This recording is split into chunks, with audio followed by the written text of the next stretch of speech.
Continue ಮಾಡಿ. ಎರಡನೇ ಕಾರಣ ಇದು. ಸೃಷ್ಟಿಕರ್ತರನ್ನು ಪೂಜಿಸದೆ ಸೃಷ್ಟಿ ವಸ್ತುಗಳನ್ನು ಪೂಜೆ ಮಾಡೋಕ್ಕೆ ಪ್ರಾರಂಭಿಸಿದ್ರು, ಸೇವಿಸೋರಾದರು. ಆಮೇಲೆ ಒಂದು ನಿಮಿಷ ಇರಿ, ಇದು ಎರಡನೇ ಕಾರಣ. ಮೊದಲನೇ ಕಾರಣ ಯಾವುದು? ದೇವರಿಗೆ ಸಿಗಬೇಕಾದಂಥ ಮಹಿಮೆಯನ್ನು ಘನತೆಯನ್ನು ಬಿಟ್ಟು ಏನು ಮಾಡ್ತಾ ಇದ್ದಾರೆ? ಅವರನ್ನು ಘನಪಡಿಸದೆ ಸೃಷ್ಟಿಗಳನ್ನು ಏನು ಮಾಡ್ತಾ ಇದ್ದಾರೆ? ಘನಪಡಿಸ್ತಾ ಇದ್ದಾರೆ. ತನ್ನ ಮನುಷ್ಯರ ರೀತಿಯಲ್ಲಿ ಇರುವಂಥವ್ರನ್ನು ಘನಪಡಿಸ್ತಾ ಇದ್ದಾರೆ. ಆ ಕಾರಣದಿಂದ ದೇವರು ಅವರನ್ನು ಏನು ಮಾಡಿಬಿಟ್ರು? ತಮ್ಮ ಆಸೆಗಳಿಗೆ ಬಿಟ್ಬಿಟ್ರು, ತಮ್ಮ ಮನಸ್ಸಿನ ಆಸೆಗಳಿಗೆ ಬಿಟ್ಬಿಟ್ರು. ಇವತ್ತು ಕ್ರಿಸ್ತುವಲ್ಲಿರುವಂಥ ಎಷ್ಟೋ ಜನರು ಸಹ ಈ ವಿಷಯವನ್ನು ಮಾಡಿದರೆ ಅವರ ಆಸೆಗಳಿಗೆ ದೇವರು ಏನು ಮಾಡ್ತಾರೆ? ಅವರನ್ನು ಬಿಟ್ಟುಬಿಡ್ತಾರೆ. ಯಾಕೆ ಬಿಡ್ತಾ ಇದ್ದಾರೆ? ದೇವರಿಗೆ ಕೊಡಬೇಕಾದಂಥ ಮಹಿಮೆಯನ್ನು ಘನತೆಯನ್ನು ಕೊಡದೇ ಇರುವಂಥ ಕಾರಣ. ಆಮೇನ್. ಇವಾಗ 25ನೇ ವಾಕ್ಯ, ಎರಡನೇ ಕಾರಣ ಏನು? ದೇವರ ವಾಕ್ಯದ ಸತ್ಯವನ್ನು ಹಿಡಿದುಕೊಳ್ಳದೆ ಅಸತ್ಯವನ್ನು ಹಿಡಿದುಕೊಂಡಿದ್ರು. ಆಮೇನ್. ಅಸತ್ಯವನ್ನು ಹಿಡಿದುಕೊಂಡಿದ್ದ ಕಾರಣದಿಂದ ದೇವರು ಸೃಷ್ಟಿ ಮಾಡಿರುವಂಥ ವಿಷಯಗಳನ್ನು, ಸೃಷ್ಟಿಕರ್ತನನ್ನು ಬಿಟ್ಟು ಸೃಷ್ಟಿ ಮಾಡಿರುವಂಥ ಎಲ್ಲ ವಸ್ತುಗಳನ್ನು, ಯಾವುದೇ ವಸ್ತು ಇರಲಿ, ಮನುಷ್ಯರಾಗೂ ಸಹ ಇರಲಿ, ಅಂಥ ಮನುಷ್ಯರನ್ನು ಏನು ಮಾಡಿದ್ರಂತೆ? ಪೂಜೆ ಮಾಡಿದ್ರು. ಆ ಕಾರಣದಿಂದ ದೇವರು ಏನು ಮಾಡಿದ್ರು ಅಂತ 26ನೇ ವಾಕ್ಯದಲ್ಲಿದೆ ನೋಡಿ.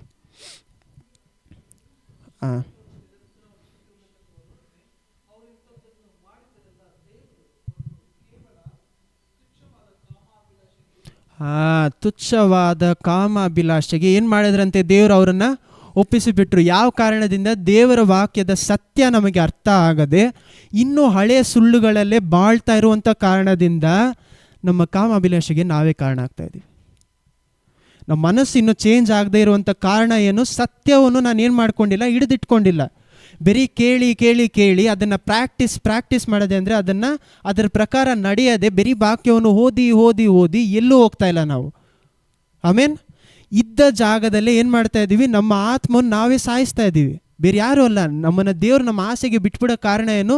ಮೊದಲನೇ ಕಾರಣ ದೇವರಿಗೆ ಬೇಕಾದಂಥ ಮಹಿಮೆ ಕೊಡದೇ ಇರುವುದು. ಎರಡನೇ ಕಾರಣ ಸತ್ಯವನ್ನು ಬಿಟ್ಟು ಅಸತ್ಯವನ್ನು ಹಿಡ್ಕೊಂಡು, ಸುಳ್ಳುಗಳನ್ನು ಹಿಡ್ಕೊಂಡು. ಯಾರು ಸುಳ್ಳು ಹೇಳ್ತಾರೆ? ಪಿಶಾಚಿ ನಮ್ಮ ಕಿವಿಯಲ್ಲಿ ಸುಳ್ಳು ಹೇಳ್ತಾನೆ. ಪಿಶಾಚಿ ಹೇಳುವುದು ಸುಳ್ಳು ಅನ್ನೋದನ್ನು ಅರ್ಥ ಮಾಡಿಕೊಳ್ಳೋದಕ್ಕೆ ಏನು ಬೇಕು? ಮೊದಲು ದೇವರ ವಾಕ್ಯ. ಆಮೇನ್. ದೇವರ ವಾಕ್ಯ ನಮ್ಮಲ್ಲಿ ಇಲ್ಲದೇ ಇರುವಂಥ ಕಾರಣದಿಂದ ಪಿಶಾಚಿ ಸುಳ್ಳುಗಳನ್ನು ನಂಬಿ ಎಷ್ಟೋ ಕ್ರಿಸ್ತವರು ಇನ್ನೂ ಬಾಳ್ತಾ ಇದ್ದಾರೆ. ಆ ಕಾರಣದಿಂದ ದೇವರು ಏನು ಮಾಡ್ತಾರೆ? ತಮ್ಮ ಆಸೆಗಳಿಗೆ, ತಮ್ಮ ಕಾಮ ಅಭಿಲಾಷೆಗೆ ಏನು ಮಾಡ್ತಾರೆ? ಬಿಟ್ಬಿಡ್ತಾ ಇದ್ದಾರೆ ಜನರನ್ನ. ಯಾರ ಕಾರಣ? ನಾವು ಸತ್ಯವನ್ನು ಹಿಡಿದುಕೊಳ್ಳದೆ ಅಸತ್ಯವನ್ನು ನೋಡ್ತಾ ಇದ್ದೀವಿ. ಇವತ್ತು ನೀವು ಪಾಪದಲ್ಲಿದ್ದೀರಾ ಅಂದರೆ ಈ 3 ಕಾರಣಗಳಲ್ಲಿ ಯಾವುದು ಕಾರಣ ಅಂತ ನೀವೇ ಪ್ರಶ್ನೆ ಮಾಡ್ಕೊಬೇಕು. ನಿಮ್ಮ ಜೀವನದಲ್ಲಿ ಇನ್ನೂ ಪಾಪ ಸಂಪೂರ್ಣವಾಗಿಲ್ಲ, ಅಥವಾ ಈ ಆಸೆ ನನ್ನ ಬಿಟ್ಟು, ಹಣದ ಆಸೆ ಇನ್ನೂ ಹೋಗಿಲ್ಲ, ಕೋಪ ನನ್ನ ಬಿಟ್ಟು ಹೋಗಿಲ್ಲ, ಇದು ಹೋಗಿಲ್ಲ, ಅದು ಹೋಗಿಲ್ಲ ಅಂದರೆ ಯಾವ ಕಾರಣ? ಈ 3 ಕಾರಣಗಳಲ್ಲಿ ಯಾವ ಕಾರಣದಿಂದ ನಾನು ಆ ದಾರಿಯಲ್ಲಿ ಇದ್ದೀನಿ ಅಂತ ಕೇಳ್ಕೊಬೇಕು ನಮ್ಮನ್ನು ನಾವೇ. ಆಮೇನ್. ಕಂಟಿನ್ಯೂ ಮಾಡಿ ವಾಕ್ಯ, 27ನೇ ವಾಕ್ಯ.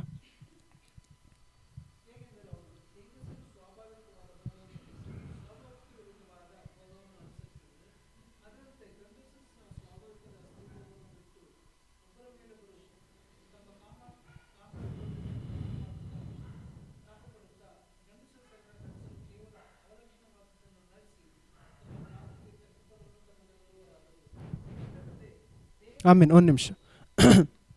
ಈ 2 ವಾಕ್ಯಗಳಲ್ಲಿ ಏನು ಹೇಳ್ತಾ ಇದ್ದಾರೆ? 26 ಮತ್ತು 27ರಲ್ಲಿ ತಮ್ಮ ತಮ್ಮ ಆಸೆಗಳಿಗೆ, ಗಂಡಸರ ಮೇಲೆ ಆಸೆ ಪಟ್ಟು, ಹೆಂಗಸರ ಮೇಲೆ ಆಸೆ ಪಟ್ಟು ಅಂತ ಇಲ್ಲಿ ಹೇಳ್ತಾ ಇದ್ದಾರೆ. ಆದರೆ ಈ ವಾಕ್ಯವನ್ನು ಚೆನ್ನಾಗಿ ನೀವು ಆಳವಾಗಿ ಕೂತ್ಕೊಂಡು ಯೋಚನೆ ಮಾಡಬೇಕಾದ್ರೆ ಒಂದು ಸ್ಟ್ಯಾಟಿಸ್ಟಿಕ್ ಓದಿದೆ. ಒಂದು ಸ್ಟ್ಯಾಟಿಸ್ಟಿಕ್ ಅಂದರೆ ಒಂದು ಸ್ಟಡಿ ಮಾಡಿದ್ರು, ಸಭೆಗಳಲ್ಲಿ ಒಂದು ಸ್ಟಡಿ ಮಾಡಿದ್ರು, ಕ್ರಿಶ್ಚಿಯನ್ಸಲ್ಲಿ ಸಭೆಯಲ್ಲಿ ಸ್ಟಡಿ ಮಾಡಿದ್ರು. ಇಂಥ ಸ್ಟಡಿಯಲ್ಲಿ ಏನು ಹೇಳ್ತಾ ಇದ್ದಾರೆ ಅಂದರೆ 80% ಆಫ್ ಚರ್ಚ್ ಗೋರ್ಸ್, 80% ಅಂದರೆ ಎಷ್ಟು? 80% ಸಭೆಗೆ ಹೋಗುವಂಥ ಗಂಡಸರಲ್ಲೂ ಹೆಂಗಸರಲ್ಲೂ ಏನು ಮಾಡ್ತಾ ಇದ್ದಾರೆ ಅಂತೆ? ಇನ್ನೂ ಸಹ ಏನು ಮಾಡ್ತಾರೆ? ಅವರು ಫಿಸಿಕಲಾಗಿ ಹೋಗಿ ಪಾಪ ಮಾಡಿಲ್ಲ ಅಂದ್ರೂ ನಮಗೆ ಈಸಿಯಾಗಿ, ಈ ಕಾಲದಲ್ಲಿ ಈಸಿಯಾಗಿ ಸಿಗುವಂಥ ವಿಷಯ ಏನಂದರೆ ಇಂಟರ್ನೆಟ್ ಪಾನ್. ಇಂಟರ್ನೆಟ್ ಮೂಲಕ ಏನು ಮಾಡ್ಬೋದು? ಈಸಿಯಾಗಿ ಏನು ಮಾಡ್ಬೋದು? ಪಾಪ ಮಾಡ್ಬೋದು. ನಿಮ್ಮ ಕೈಗಳಲ್ಲಿ ಏನು ಮಾಡ್ಬೋದು? ಸುಲಭವಾಗಿ ಏನು ಮಾಡ್ಬೋದು? ಪಾಪ. It is more easy to fall in sin today than it was 10 years ago. 10 ವರ್ಷಗಳ ಮುಂಚೆ ಪಾಪದಲ್ಲಿ ಬೀಳೋದಕ್ಕೂ ಇವಾಗ ಬೀಳೋದಕ್ಕೂ ತುಂಬ ಈಸಿಯಾಗಿದೆ. ಪಿಶಾಚ್ ಏನು ಮಾಡ್ದ? ಅವಾಗ ಬೀಳೋದಕ್ಕಿಂತ ಇವಾಗ ಸುಲಭವಾಗಿ ಬೀಳಿಸ್ಬೋದು.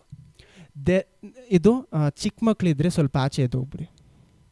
ಚಿಕ್ಕ ಮಕ್ಕಳು ಆಚೆ ಹೋಗ್ಬಿಡಿ, ಆಚೆ ಕೂತ್ಕೊಳ್ಳಿ ಸ್ವಲ್ಪ ಹೊತ್ತು, ಒಂದು 10 ನಿಮಿಷ 15 ನಿಮಿಷ ಆಚೆ ಕೂತ್ಕೊಳ್ಳಿ.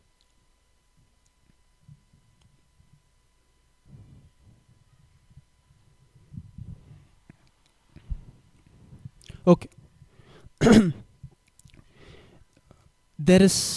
ನೀವೆಲ್ಲರೂ ದೊಡ್ಡವರು ಅನ್ನುವಂಥ ಕಾರಣದಿಂದ ಹೇಳ್ತಾ ಇದ್ದೀನಿ. ಕುಡಿಯೋದ್ರಿಂದ ಸುಲಭವಾಗಿ ಆಚೆ ಬರ್ಬೋದು. ಮೆಥೇನ್, ಕೋಕೇನ್ ಅಂತ ಮಾಡ್ತಾರಲ್ಲ, ಡ್ರಗ್ಸ್ ತೊಗೊಳ್ತಾರಲ್ಲ, ಅದರಿಂದ ಸುಲಭವಾಗಿ ಆಚೆ ಬರ್ಬೋದು. ಯಾಕಂದರೆ ಎಲ್ಲ ವಿಷಯಗಳು ಆಚೆಗಡೆ ಇರುವಂಥ ವಿಷಯಗಳು. ಗಾಂಜಾ, ಸಿಗರೆಟ್ ಸೇರ್ತಾರಲ್ಲ, ಈಸಿಯಾಗಿ ಆಚೆ ಬರ್ಬೋದು.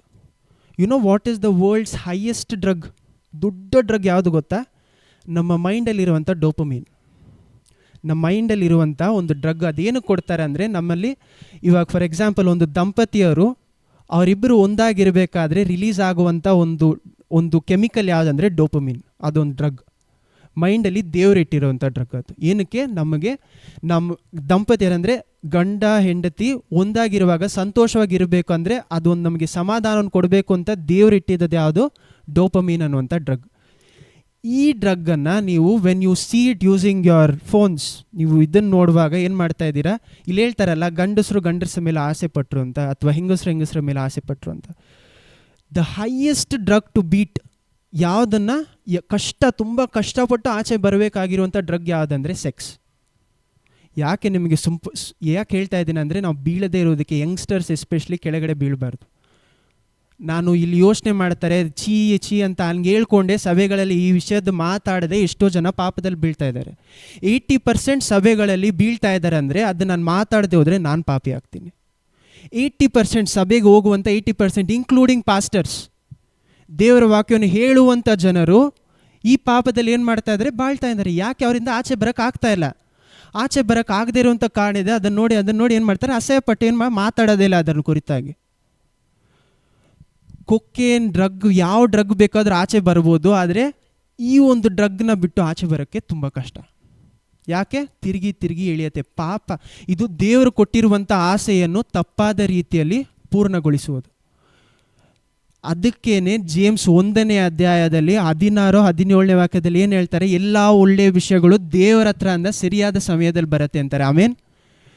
ನಮಗೆ ಕಾದಿರೋದಕ್ಕೆ ಆಸೆ ಇಲ್ಲದೆ ಇರುವಂಥ ಕಾರಣದಿಂದ ಆ ಪಾಪದಲ್ಲಿ ಬೀಳ್ತಾ ಇದ್ದೀವಿ. ನೀವು ಅನ್ಕೊಬೋದು 20-30 ವಯಸ್ಸು ಇರುವಂಥವ್ರು ಈ ಪಾಪದಲ್ಲಿ ಇದ್ದಾರೆ ಅಂತ. 10 ವಯಸ್ಸಲ್ಲಿ ಇರುವಂಥವ್ರು ಈ ಪಾಪದಲ್ಲಿ ಬಾಳ್ತಾ ಇದ್ದಾರೆ.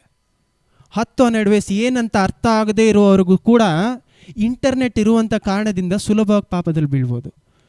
ದೊಡ್ಡವರಾಗಿರಬೇಕು ಅಂತಲ್ಲ, every one, youngest age people get expose to such videos.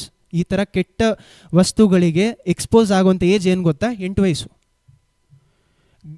ಗಂಡು ಮಕ್ಕಳು ಮಾತ್ರ ಅಲ್ಲ, ಹೆಣ್ಣು ಮಕ್ಕಳು ಸಹ ಹುಷಾರಾಗಿರಬೇಕು ಅನ್ನುವಂಥ ಕಾರಣದಿಂದ ಹೇಳ್ತಾ ಇದ್ದೀನಿ. ಆಮೇನ್. ಈ ವಿಷಯದ ಕುರಿತಾಗಿ ಸಭೆಗಳಲ್ಲಿ ಮಾತಾಡದೇ ಇರುವಂಥ ಕಾರಣದಿಂದಾನೇ ಏನಾಗ್ತಾ ಇದೆ? ಎಷ್ಟೋ ಜನ ಕಷ್ಟಪಡ್ತಾರೆ, ಅದು ಬಿಟ್ಟು ಆಚೆ ಬರೋಕ್ಕಾಗಲ್ಲ. ಯಾಕೆ ಬರೋಕ್ಕಾಗ್ತಾ ಇಲ್ಲ? ಸತ್ಯವನ್ನು ಸುಳ್ಳಿನಿಂದ ಏನು ಮಾಡ್ತಾ ಇದ್ದಾರೆ? ಮುಚ್ಚಾಡ್ತಾ ಇದ್ದಾರೆ. ನಮಗೆ ಸತ್ಯ ಗೊತ್ತಿಲ್ಲದೆ ಇರುವಂಥ ಕಾರಣದಿಂದಾನೇ ಆ ಪಾಪಗಳಲ್ಲಿ ಇನ್ನೂ ಬಾಳ್ತಾ ಇದ್ದೀವಿ.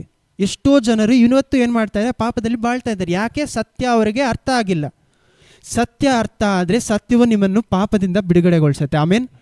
ಪಿಶಾಚಿ ನಿಮ್ಮನ್ನು ಏನು ಮಾಡ್ತಾನೆ? ಇದರಲ್ಲಿ ಏನು ಮಾಡ್ತಾನೆ? Highest drug. ಇದನ್ನು ಕೂಡ ಬಿಟ್ಟು ಬಂದ್ಬಿಡ್ಬೋದು.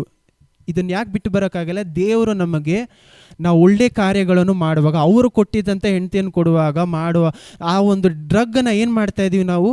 ಕೇವಲ ಯಾರ್ಯಾರ ಜೊತೆನೂ ಮಾಡ್ತಾ ಇದ್ದಾರೆ.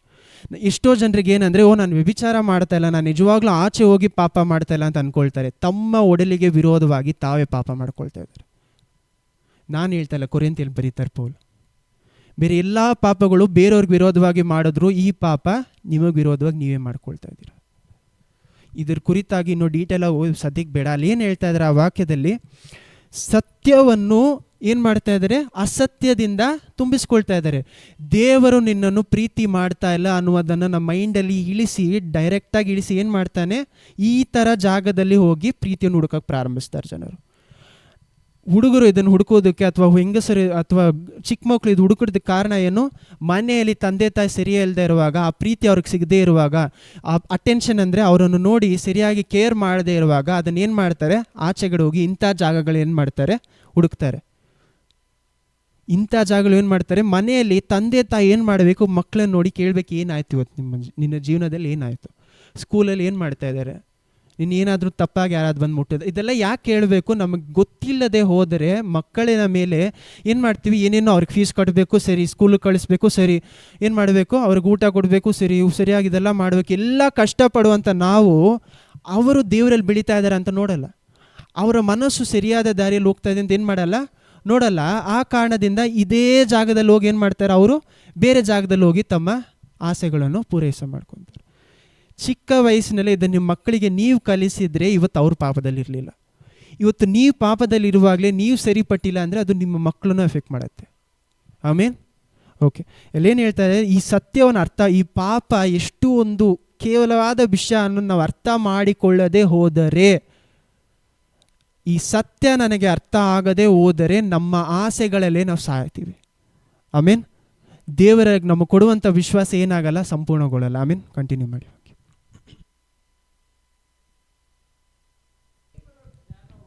ಮೂರನೇ ಕಾರಣ, ಮೊದಲನೇ ಕಾರಣ ದೇವರಿಗೆ ಕೊಡಬೇಕಾದಂಥ ಘನತೆಯನ್ನು ಮರ್ಯಾದೆಯನ್ನು ಕೊಡದೇ ಇರುವುದು, ಸ್ತೋತ್ರ ಹೇಳದೇ ಇರುವುದು.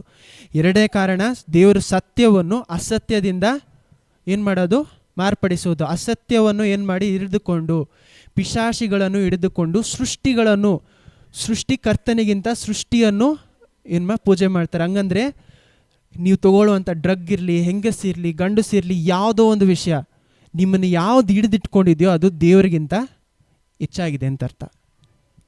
ಆಮೇನ್. ಎಲ್ಲ ಒಳ್ಳೆಯ ವಿಷಯಗಳು ದೇವರ ಹತ್ರದಿಂದ ಬರುತ್ತೆ, ದೇವರ ಸಮಯದಲ್ಲಿ ಬರುತ್ತೆ. ಆಮೇನ್. ಅದನ್ನು ಬಿಟ್ಟು when you go and want to find it outside, ಆಚೆಗಡೆ ಹೋಗಿ ಹುಡುಕ್ಬೇಕಾದ್ರೆ ಏನು ಮಾಡ್ತಾನೆ ಪಿಶಾಚಿ, ಇದನ್ನೆಲ್ಲ ಆಫರ್ ಮಾಡ್ತಾನೆ. ನೀನು 10 ವರ್ಷ ಕಷ್ಟಪಟ್ಟು ಗಂಡ ಹೆಂಡತಿಯಾಗಿ ಮದುವೆಯಾಗಿ ಅವಾಗ ಮಾಡಬೇಕಾ, ಅಥವಾ ಇವಾಗಲೇ ನಿನ್ನ ಪಾಪದಲ್ಲಿ ತಳ್ಳ? ಸುಳ್ಳು ಸತ್ಯ, ಈ ಸುಳ್ಳು ಸತ್ಯವನ್ನು ಅರ್ಥ ಮಾಡಿಕೊಳ್ಳದೆ ಹೋದರೆ, ದೇವರ ಸಮೂಹದಲ್ಲಿ ಬಂದು ಕುಳಿತುಕೊಂಡು ಅದನ್ನು ನಾನು ಅರ್ಥ ಮಾಡಿಕೊಳ್ಳದೆ ಹೋದರೆ ಆ ಪಾಪದಲ್ಲಿ ಬಾಳ್ತೀವಿ ಎಷ್ಟೋ ಜನ. ಆಮೇನ್. ಅಸತ್ಯವನ್ನು ಸತ್ಯದಿಂದ ಏನು ಮಾಡಬೇಕು, ಪೂರ್ಣಗೊಳಿಸಬೇಕು.